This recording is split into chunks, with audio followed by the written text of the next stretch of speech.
Demon Slayer the movie has broken records in Japan as now their number one grossing movie of all time, beating out Spirited Away, which had the old title. And this is interesting for a number of reasons to me. Probably most because we're in the middle of a pandemic, which means that theaters are not at full capacity. They're kind of have limited seats. And this movie still managed to break the record as the most popular movie in Japan. We've talked a lot about this podcast about like kind of the downfall of movie theaters that's been happening in the US. So for like a movie in a different country to be breaking records, I mean, what do you think? Is that just like a testament to the popularity of the show, or is that this movie that good? Well, have either of you seen the movie, or has it not even gotten like a release outside of Japan yet? It has not been released officially outside of Japan. So I have not seen it. I'm also not a big subtitle guy, especially when it comes to anime. You know, I tend to prefer the dubs. I'm going to wait for it before I watch this movie. But I am really interested in what this movie is, so I probably will watch it. So, just counterpoint, I tend to like subtitles more. I generally think dubs are really awkward. Fight! So, but referring to the movie specifically, I am far from an expert on a lot of anime. I suspect that all of us on this channel, so I mean, if you are more knowledgeable about this topic, then feel free to shoot a comment down below. So I'm going to speak, hopefully not out of too much ignorance here. But one thing that I thought was interesting is that I have heard about anime movies before based on kind of these like shonen mangas, and typically they're kind of side adventures, and they show the manga, it's like a long full story of the manga on TV. Like the show is what the real story, and then we'd get these side stories. And so I don't know what precedence elongated filler.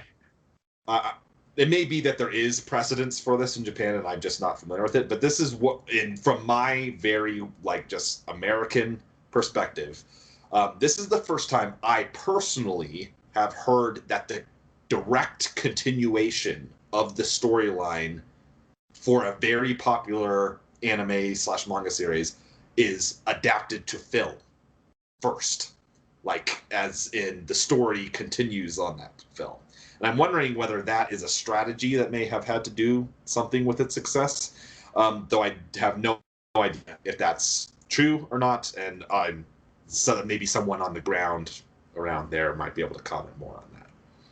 I actually didn't know that was the case. I just assumed this was like most of the other ones I'm familiar with, where it's basically like a long episode, right? They just take an episode of like this random adventure and they stretch it out to the length of a movie, and not like a plot moving episode, but like one of the filler episodes that it just made it long.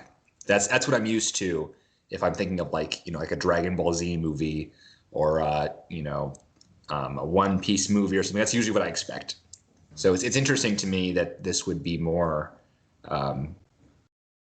you have, in order to know what's going on in the show, you have to have seen the movie. That probably does motivate people. Like it probably moves butts and seats, I assume.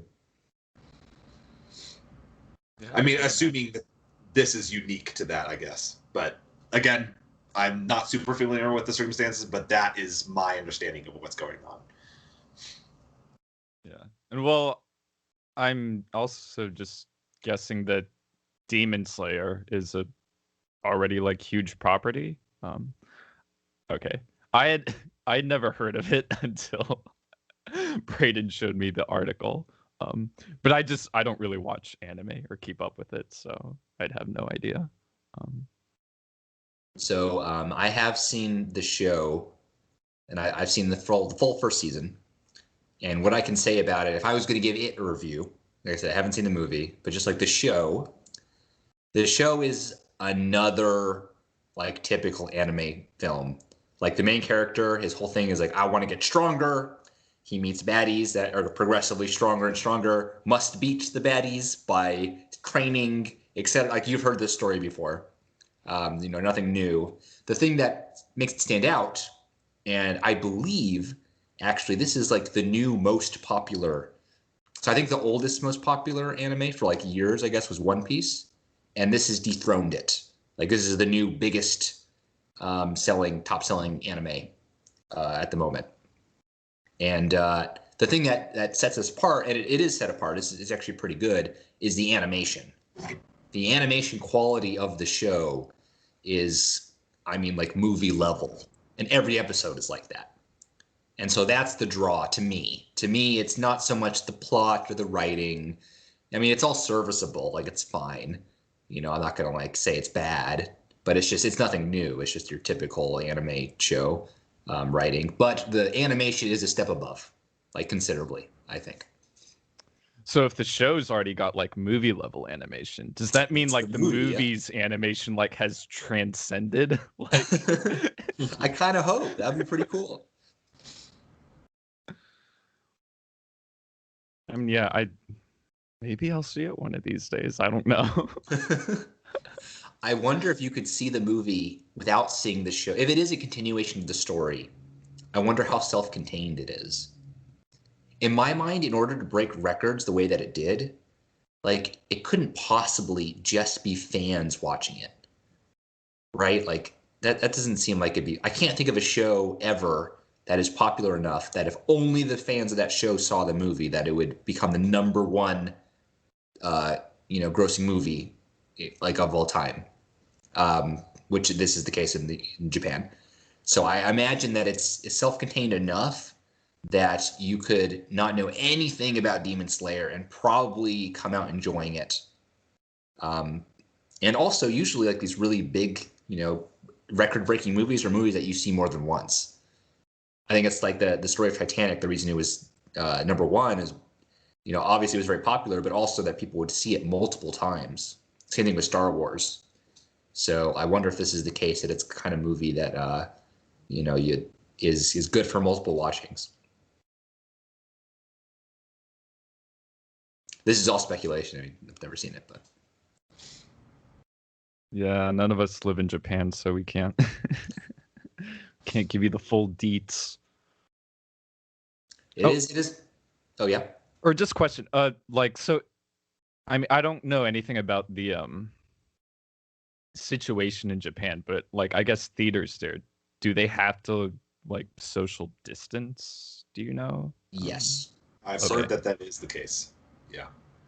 Yeah, the article mentioned it, that like they have to have limited capacity, that they're not able to fill every seat at once, but that apparently there was long lines to see this movie, despite the limited capacity, which I don't know how safe that is. Not giving a judgment on that, but this movie was apparently good enough that it demanded that people wait in line to access these limited theaters. This is what Tenet wanted to be. Tenet wanted this and just was unable to make it happen. But I still haven't seen that movie. The Demon Slayer movie, it achieved Tenet's dream. Sounds like Nolan needs to find a new medium. Yeah, when it gets its kind of American release, maybe we'll watch it on this show, and we'll be able to give you a more in-depth analysis of what this movie is, if it really lives up to the hype. If it's actually better than Spirited Away. Which, I mean, I love that movie. Like, I truly do. Yeah, I love Spirited Away. I hope this is better. I'm all about seeing great movies, so I hope that you could beat it. That'd be awesome. I have my skepticism, but we'll see. So does anyone have any final thoughts on the Demon Slayer movie? No. Can't comment. Haven't seen it.